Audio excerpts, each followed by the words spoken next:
बच्चों जरा देखना, यहाँ लिखा हुआ है एक्चुअल में समेशन के, थोड़ा ऊपर हो गया है यहाँ पर, ये एक्चुअल में यहाँ होना चाहिए था ना, के 1 से लेके 288 तक है, क्लियर।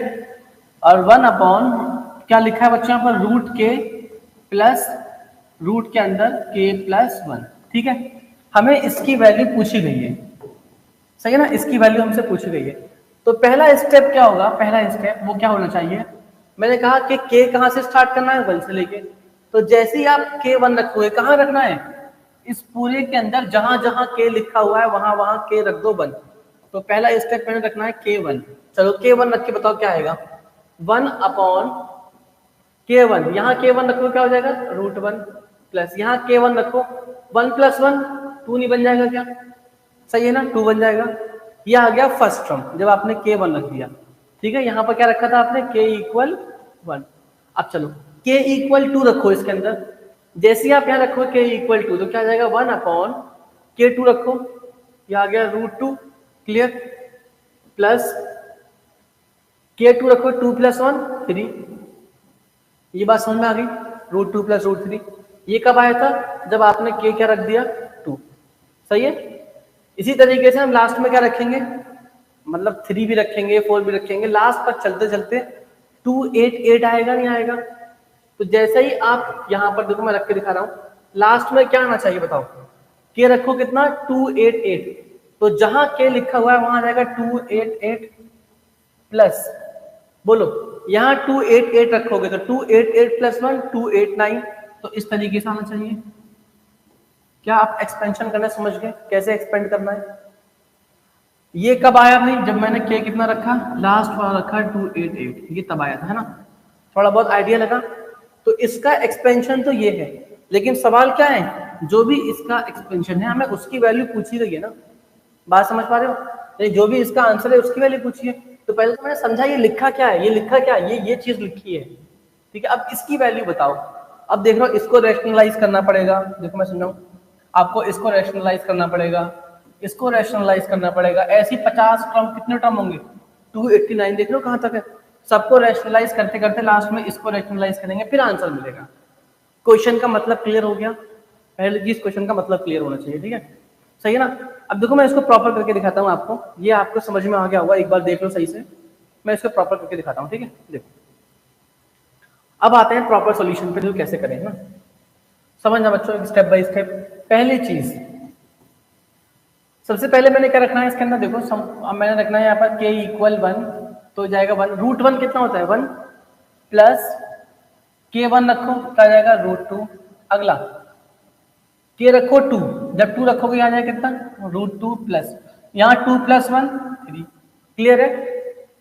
उसके बाद क्या आएगा बोलो, 1 अपॉन के रखो 3, तो ये बन जाएगा रूट 3, और ये क्या हो जाएगा रूट 4। फिर लास्ट में क्या आएगा देखो 1 अपॉन रूट 4 प्लस रूट, एक तो सीरीज बन रही है भाई, काफी अच्छी series, 1 upon 1 plus root 2, 1 upon root 2 plus root 3, है ना, देख रहे हो सीरीज बन रही है, तो है ना,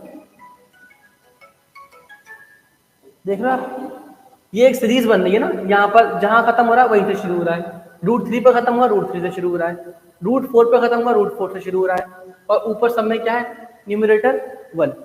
ऐसे ही करते करते लास्ट में क्या आएगा, लास्ट में क्या आना चाहिए, जब के रखूंगा कितना 288, और जैसे ही के 288 आएगा तो ये आना चाहिए कितना बेटा 288 प्लस 289। आई होप आपको ये बात समझ में आ गई होगी, ठीक है। अब मुझे इसकी वैल्यू फाइंड आउट करनी है।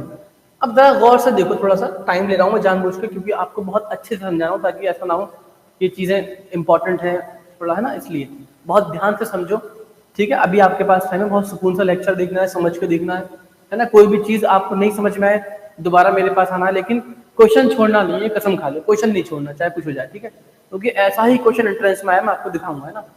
देखो अगला स्टेप, बच्चों क्या आप इसको रैशनलाइज नहीं कर पाओगे क्या, अगर इसको रैशनलाइज करेंगे तो क्या आएगा, अगर इसको रैशनलाइज करेंगे तो क्या आएगा देखो 1 अपॉन 1 प्लस रूट 2 मल्टीप्लाई में 1 minus root 2 upon 1 minus root 2, बस मैं करके दिखा दूं जल्दी से।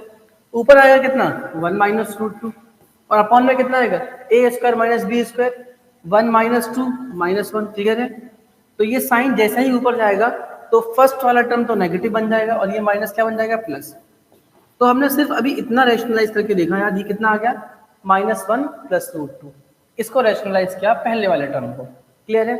एक बार दूसरे टर्म को रैशनलाइज करें, इसी तरह ऑब्जर्व करेंगे, उसके बाद क्या आ रहा है, इसको रैशनलाइज करो, चलो ठीक है। इसको करने क्या आएगा, देखो 1/√2 + √3 है, रैशनलाइज करना है, √2 - √3, √2 - √3, क्लियर। ऊपर आएगा भाई कितना, √2 - √3, अपॉन में कितना आएगा, 2 - 3। तो अगेन 2 - 3 कितना हो गया, -1। ऊपर जाएगा तो ये माइनस का √2 बन जाना चाहिए और ये माइनस का √3 प्लस का बन जाना चाहिए। देखो ये वाली बात समझ में आई, ये था सेकंड वाले टर्म का एक्सपेंशन, ठीक है, रैशनलाइजेशन। तो अगर आपको आइडिया लग रहा होगा तो जो इसका रैशनलाइजेशन आया तो उसमें क्या हुआ, फर्स्ट टर्म तो नेगेटिव हो गया और सेकंड टर्म प्लस रहा। इसका जब हमने रैशनलाइज किया तो √2 नेगेटिव हो गया, √3 प्लस हो गया। फर्स्ट टर्म का साइन चेंज हो रहा है, सेकंड सेम हो रहा है। तो क्या आप इसका बिना किए बता सकते हो क्या, इसका क्या आना चाहिए बताओ। ये आना चाहिए भाई, जब इसको रैशनलाइज करेंगे तो आएगा कितना, फर्स्ट टर्म का साइन चेंज हो जाएगा, सेकंड टर्म ऐसे ही रहेगा, क्लियर है, सही है। और ये सब क्या है, प्लस है, ठीक है। और ऐसे ही करते करते क्या होगा, लास्ट में क्या आएगा, जरा ये समझो, लास्ट में क्या आएगा, लास्ट में क्या आएगा, फर्स्ट टर्म का साइन चेंज होगा, क्या हो जाएगा, चेंज होके रूट के अंदर 288, सेकंड टर्म का साइन एज इट इज रहेगा तो प्लस का रहेगा। देखो हमने पैटर्न समझा पहले, उसके बाद हम लोग जनरलाइज कर पाए इस बात को, क्लियर है ना, ठीक है ना। और ये ऐसे बहुत सारे टर्म रहे होंगे, ठीक है, हमने इसको इस तरीके से लिख दिया, क्लियर है। अब देखना जरा, हम इसको करते हैं बच्चों कैसे, थोड़ा ऑब्जर्व करो। देखो सेकंड टर्म इसका और फर्स्ट टर्म इसका कैंसिल हो गया ना, इसका लास्ट मतलब सेकंड टर्म को इसके फर्स्ट टर्म ने कैंसिल कर दिया, ठीक है। यानी इस वाले फर्स्ट टर्म को कोई कैंसिल कर पाया नहीं, सेकंड टर्म को फर्स्ट ने कैंसिल किया, इस वाले को इसने किया, √4 को कोई अगला टर्म रहा होगा -√4 वो कैंसिल हो जाएगा, ठीक है। ऐसे इससे पहले कुछ रहा होगा वो कैंसिल हो जाएगा, मतलब ये भी कैंसिल हो जाएगा। बचेगा कौन, स्टार्टिंग का एक टर्म ये बच रहा है और लास्ट का एक टर्म ये बचेगा। आप देखो ना, अगर मान लो बच्चों ये नहीं होता, सिर्फ इतना होता, तो ये इसको कैंसिल कर देता, लास्ट टर्म बच जाता, ठीक है।